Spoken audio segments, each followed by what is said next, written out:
The roar of the crowd is a sound Joan Jett has known for over half a century. It's a physical force, a wall of adoration that hits her the moment she strides onto the stage, black leather gleaming under the lights, that iconic shag haircut, framing a face that has become a symbol of unapologetic rock and roll.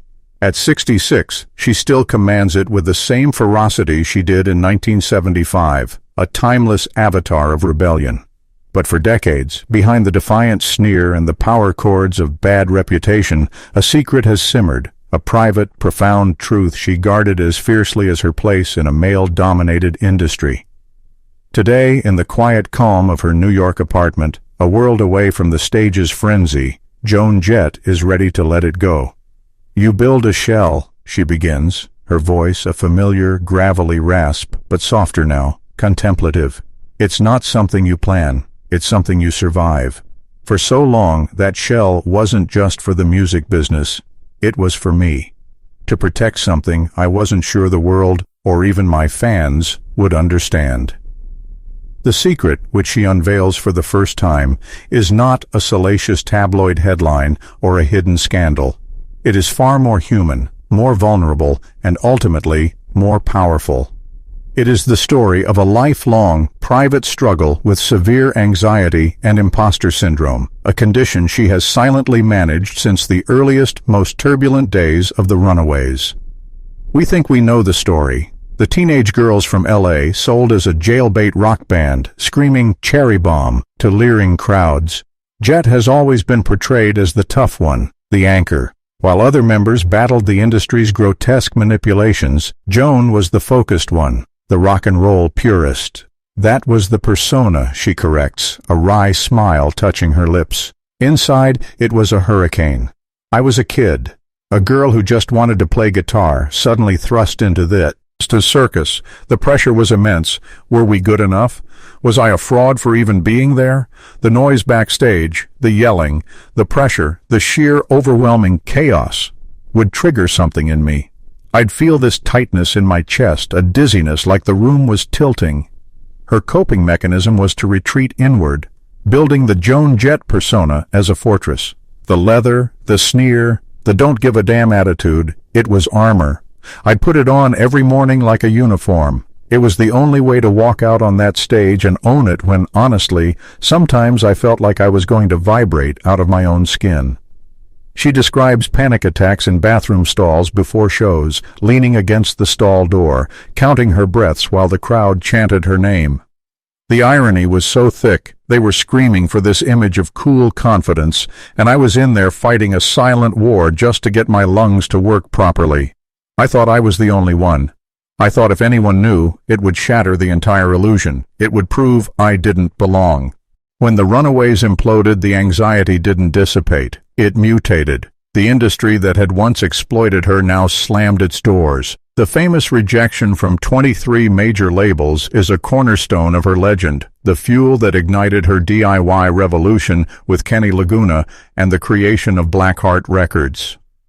Everyone sees that story as a triumph of will, Jett says, and it was. But what they don't see is the crushing loneliness and doubt that came between the rejections. After every no, I'd go home and the voice would get louder. "See? They're right. You're not good enough." The Runaways was a fluke. Building Blackheart was an act of defiance, not just against the industry, but against that voice in my head. The success of I Love Rock and Roll should have silenced the doubts forever.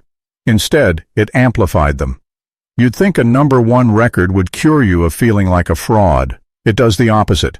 It's the impostor syndrome on steroids.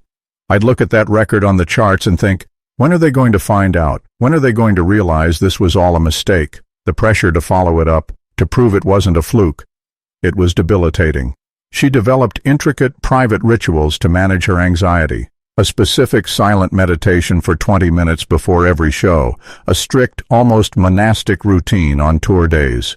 Control was the only antidote to the chaos inside. If I could control my environment, my schedule, my interactions, I could keep the monster in its cage.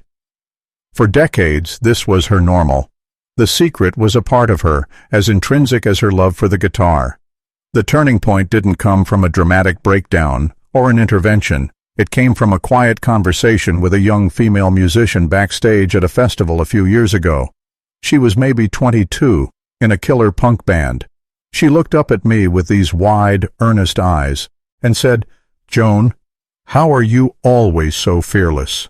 I get so nervous before every show, I feel like I'm going to be sick." Jett pauses, her eyes glistening. It hit me like a ton of bricks. I saw myself in her, and I realized the legacy I was leaving wasn't the one I intended. By hiding this part of myself, I was perpetuating a myth. I was becoming this unattainable ideal of toughness, when the real toughness wasn't the absence of fear, but the decision to move forward in spite of it. That encounter began a period of deep reflection. She started reading about anxiety and impostor syndrome, discovering how common it was, especially among high achievers. I realized I had spent a lifetime carrying this shame for something that millions of people experience. I had a platform, a voice that people had listened to for years. Was I really using it if I wasn't being honest? So why now, at 66, with a legacy secure enough to be etched in stone? Because it's time, she states simply. I'm not that scared kid in the Runaways anymore.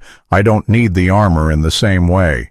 And if my story can help one young person, a musician, an artist, anyone feeling that same crushing weight of not being enough, to feel less alone, then every bit of the struggle was worth it.